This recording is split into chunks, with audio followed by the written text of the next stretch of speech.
come and make a matcha with me while I tell you my story. So if you can't tell by my accent, I'm from the UK and still based in the UK, and that's going to shape some of my story. I've enjoyed matcha for quite a few years, however my main matcha source has been from Bird and Blend. I am going to do a full review on them at a later date, but essentially they're very much an entry level into experiencing matcha. At the beginning of 2026, I started to explore and research matcha in more depth, particularly higher quality and stronger flavoured matchas. I very quickly found that the online landscape was mostly targeted towards Americans and heavily dominated by Americans, with also traditionalists who were based in Japan.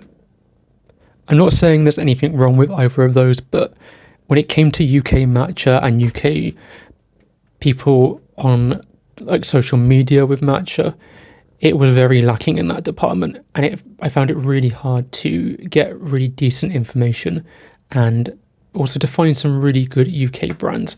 You had to look a little bit harder to find any information about them.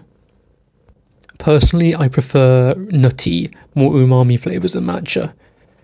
In the UK, more creamy, light and delicate matchas tend to hit the social media, same as well in the US.